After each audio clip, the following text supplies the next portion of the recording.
Bonjour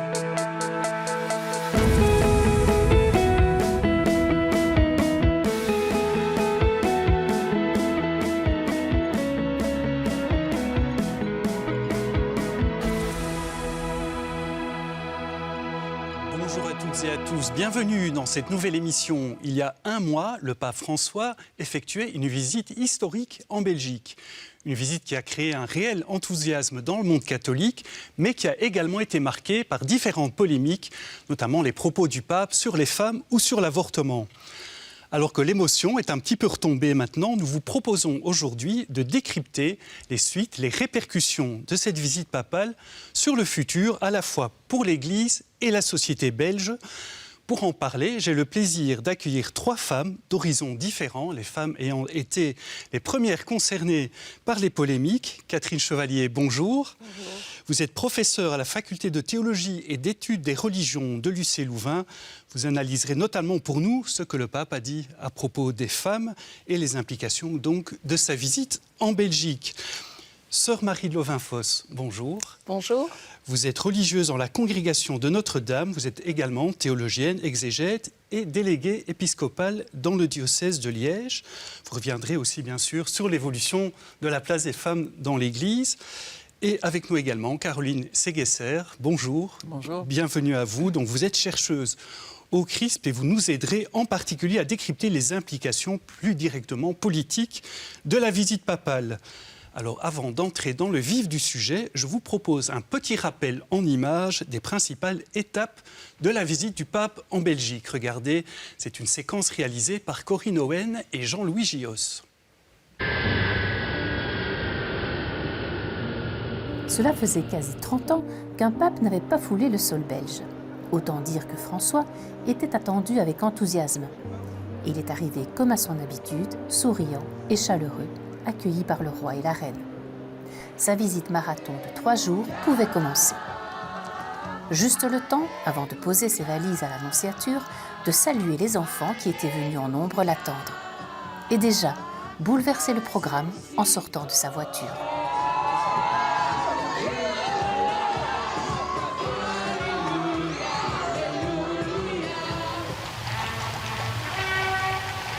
Le lendemain, au palais de Laeken, le pape François est reçu en tant que chef d'État.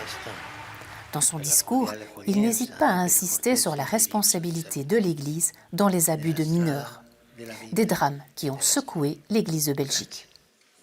Il invite également à continuer de construire l'Europe et à cesser la vente des armes pour bâtir la paix.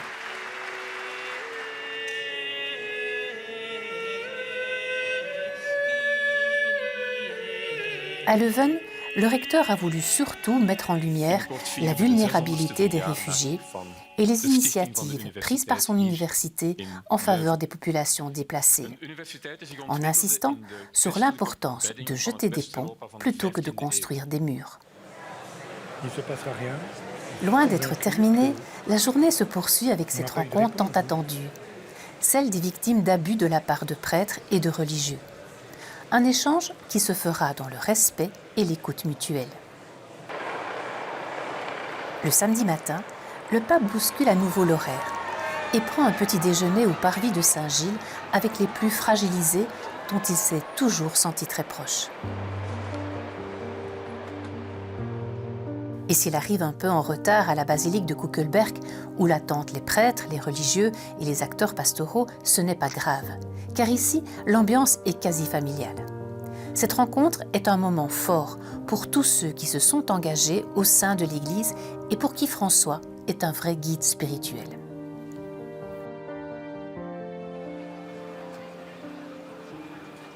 L'UC Louvain, après avoir mené un long travail de réflexion avec professeurs et étudiants, avait pris le parti d'interpeller le pape sur notamment la place des femmes. Ne restons-nous pas dans une injuste répartition des tâches au nom d'une propension soi-disant naturelle qui débouche sur une division sexuelle du travail ? La théologie catholique a renforcé cette division via sa théologie de la femme, exaltant son rôle maternel en lui interdisant l'accès aux ministères ordonnés. Sembra non conoscere freno questo, la guerra.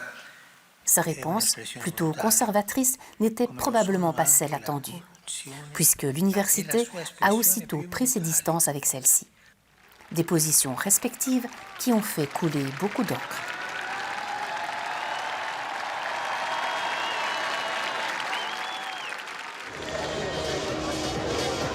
Pendant ce temps, Bruxelles Expo, transformé le temps d'une journée en ville de l'espérance, accueillait 6000 jeunes pour le festival Hope Appelé.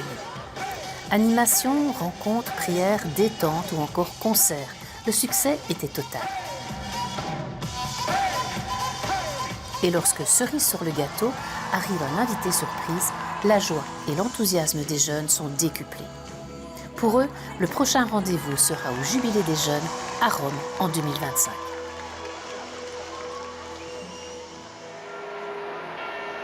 Le dimanche, au Stade Roi-Baudouin, ils sont près de 40 000 à participer à l'Eucharistie présidée par François, le point d'orgue de cette visite historique. Après avoir béatifié la sœur carmélite Anne de Jésus, le pape surprend à nouveau son public.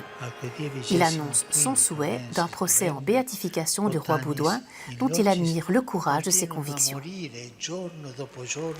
Un voyage qui a mis en évidence l'importance, mais aussi les difficultés d'un dialogue ouvert entre l'Église et la société. Voilà pour ce bref rappel en images des principales étapes de la visite du pape François.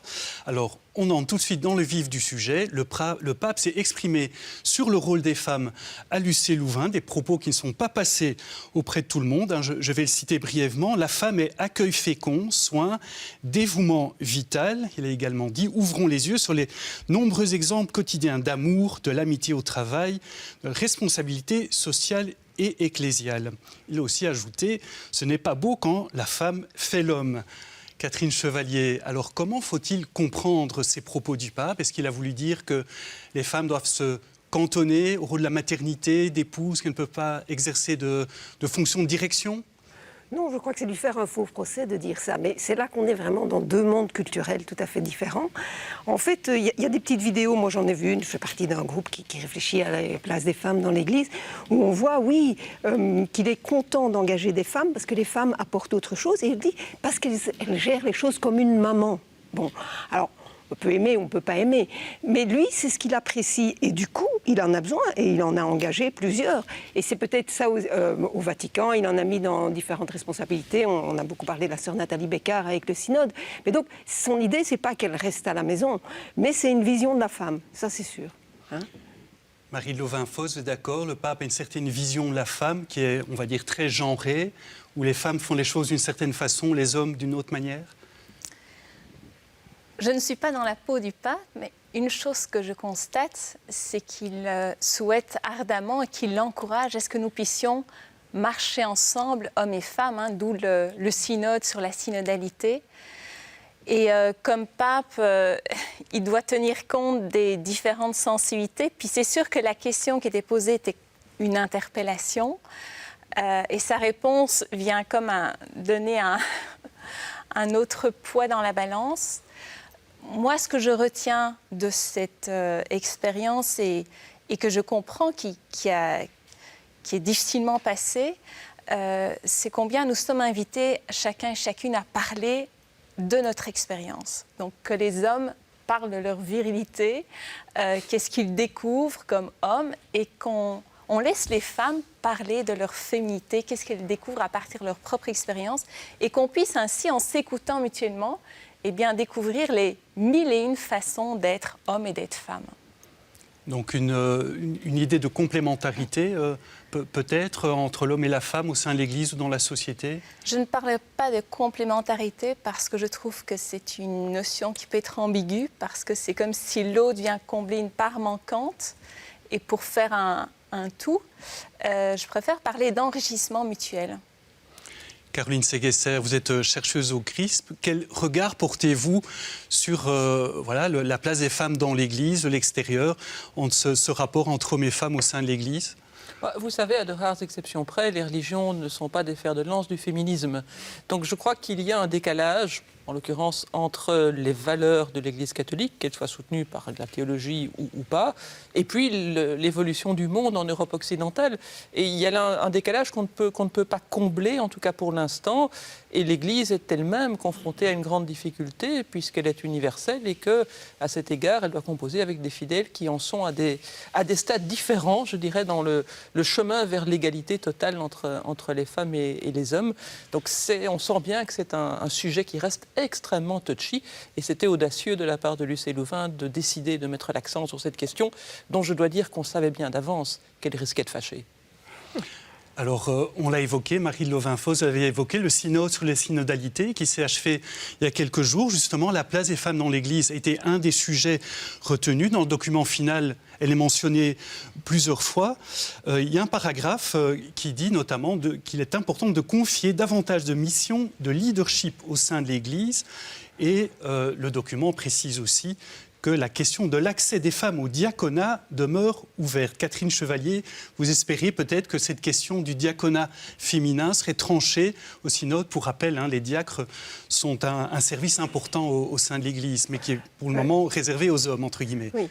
Je lis la bonne presse, je savais bien que ça n'allait pas se faire, puisqu'on savait bien que le pape avait émis des réserves. Moi, je suis plutôt rassurée du fait qu'on dit que la question est encore à l'étude, elle n'est pas classée. Elle a d'ailleurs été confiée à une commission.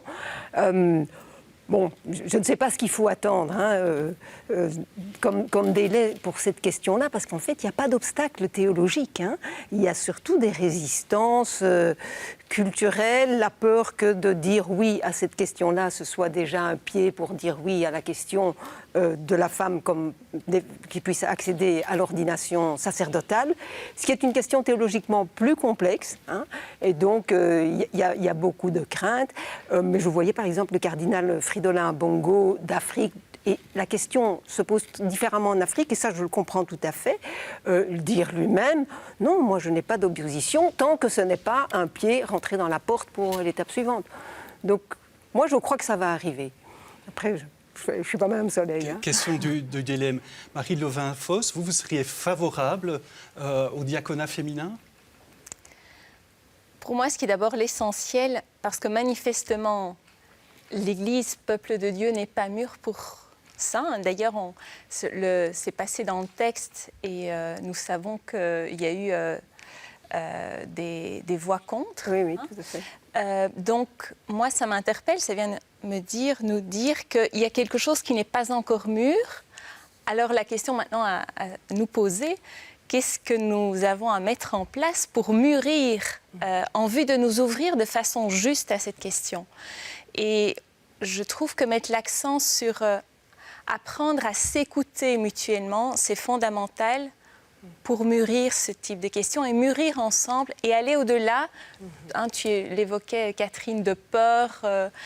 Qu'est-ce que ça veut dire comme implication et en prenant le temps de s'écouter, de se parler, de se recevoir mutuellement, il y a bien des choses qui s'ouvrent, auxquelles on ne s'attendait pas. Et c'est ça qui a été l'expérience forte du synode, d'après le témoignage de ceux qui y ont participé. Alors une dernière question par rapport à ça, peut-être Catherine Chevalier, vous l'avez évoqué à demi-mot. Est-ce que pour que les femmes puissent prendre toute leur place dans l'Église, est-ce qu'elles doivent à un moment donné pouvoir être ordonnées prêtres ou évêques ? Enfin, moi, je crois que de toute façon, le chemin, il va se faire à partir des pratiques. Et les pratiques, elles sont en train d'évoluer. Moi, je ne vois pas où est la difficulté sur ce plan-là, mais je suis prête aussi à cheminer, à ne pas forcer, parce que c'est vrai qu'on touche à quelque chose qui est quand même très, très important. C'est quand même un peu le ministère ordonné, c'est quand même la colonne vertébrale de la structuration. On est sur quelque chose de très délicat et il ne faudrait pas qu'on avance les uns contre les autres. Donc c'est en ça que je rejoins les propos de Sœur Marie Louvain-Fosse sur ce plan-là. Après, mes convictions personnelles, elles sont ce qu'elles sont, mais je ne dis pas que j'ai raison. Et je crois aussi que c'est en faisant le chemin qu'on va y arriver. Enfin, qu'on va arriver en tout cas à travailler pour une plus grande inclusion de tout le monde dans les différentes missions qui sont confiées dans l'Église. Alors, une autre polémique qui est apparue au cours de la visite du pape, ou plutôt vers la fin, à son retour dans l'avion, il a qualifié par des mots très durs, très forts, les médecins pratiquant l'avortement comme étant des tueurs à gages. Il a dit aussi un peu plus tôt que la loi belge dépénalisant l'avortement était une loi meurtrière. Ça a choqué pas mal de monde. Catherine Chevalier, encore vous, comment avez-vous réagi à ces différents propos du pape sur cette question ? Voilà, moi, ça m'a vraiment meurtri, j'ai envie de dire. Je trouvais que c'était des paroles quand même très violentes. Moi, j'ai été relire le catéchisme de l'Église catholique, qui n'est pas un monstre de progressisme, on va dire. Il parle, mais bon, en même temps, qui donne un peu des repères communs. Moi, je crois que c'est un outil intéressant, qui parle de fautes graves, tant pour les personnes qui pratiquent l'avortement que pour les personnes qui y collaborent. Mais en même temps, ce n'est pas non plus quelque chose... Il y a des procédures particulières pour recevoir le pardon aussi dans cette situation. Elles sont particulières parce qu'il y a une gravité de la faute. Mais donc, nulle part, on ne voit le mot crime, on ne voit le mot meurtre. Quand il est question de ça. Et très intéressant aussi, c'est mis sur le même pied, faute grave aussi, le fait de contribuer à une famine et de faire tuer des gens à cause de ça. Donc les fautes graves, elles sont nombreuses, il n'y a pas que ça. Et donc ce qui me dérange aussi, c'est la focalisation sur cette question-là. Et en plus, la violence avec laquelle il en a été question. Marie Lovin-Fosse, comment réagissez-vous ? Avez-vous réagi à ces propos ? J'étais profondément surprise, puis... aussi triste, parce que je me suis dit, mon Dieu, nous vivons déjà tout un défi pour entrer en dialogue comme chrétiens avec nos contemporains. C'est le genre de propos, évidemment, qui n'aident pas, puis même à l'intérieur de l'Église. Alors, en même temps, je me suis dit, qu'est-ce qui fait que tout d'un coup, il s'est senti piqué, et parce que quand on est piquant, c'est qu'on a été piqué.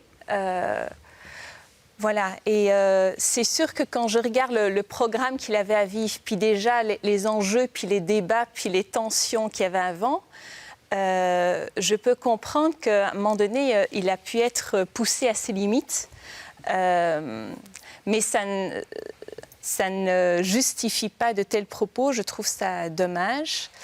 Et moi, ça m'amène aussi à me dire, quand il y a comme ça une grande visite, est-ce qu'il y avait 2 sujets qui étaient annoncés à propos des abus, et puis l'anniversaire à l'UCL et à la KUL. Et pour ces 2, les anniversaires des universités, puis une rencontre avec les personnes qui ont été victimes d'agressions sexuelles, ça a été préparé. Ce sujet-là, concernant l'avortement, il nous est tombé dessus, et il n'y a eu aucune préparation. Et moi, je crois que c'est ça que nous avons à apprendre. Quand il y a une grande visite de ce type, se limiter sur 1 ou 2 sujets pour lesquels on se prépare de part et d'autre en vue de favoriser une rencontre et d'aller plus loin ensemble. Et il peut y avoir bien d'autres sujets importants, mais se dire là, nous nous concentrons là-dessus. Je crois que c'est important d'être pédagogue et puis aussi de rester humain. Caroline Segesser, je vais vous demander votre réaction aussi, mais Alexandre De Croo, au Parlement, a dit que ces propos étaient inacceptables. Alors, je vais aussi vous demander, est-ce que de tels propos consistent en quelque sorte comme une ingérence du pape par rapport à une question législative, entre guillemets, belgo-belge ? Alors, il y a 2 dimensions. Je pense qu'effectivement, les termes utilisés sont inacceptables, quelle que soit la perspective qu'on peut avoir ou défendre sur l'interruption volontaire de grossesse. Et puis, alors, effectivement, il y a cette coïncidence. Il y a le pape ou son entourage qui mettent cette question de l'avortement au cœur du voyage du pape, et cette question en est venue finalement à occulter d'autres aspects, ce qui est à mon sens regrettable. Il y a aussi l'annonce de l'ouverture du procès en béatification du roi Baudouin, justifié par le pape justement par son opposition à cette loi de dépénalisation de l'IVG en 1990. Ce sont des événements inattendus et qui effectivement viennent nourrir cette idée qu'il y avait une volonté quelque part d'influencer, parce qu'au même moment, il y a une proposition de loi assouplissant les conditions pour recourir à un IVG qui est examiné au Parlement, que c'est un sujet extrêmement sensible pour la société belge à ce moment précis. Et donc, sur le fond fond, d'amener cette question-là, que ce soit du fait du pape ou de son entourage, il y a effectivement une suspicion de volonté d'influencer ce processus, ce qui est évidemment mal reçu par un certain nombre d'acteurs. Alors déjà avant la visite du pape, certains se sont opposés à ce qu'il prenne la parole au château de Laeken par un discours à la nation. On sait évidemment le pape est non seulement un chef religieux, aussi un chef d'État. Que pensez-vous de cette polémique? Est-ce qu'il pouvait ainsi s'adresser à la nation? Alors j'ai un avis un peu nuancé.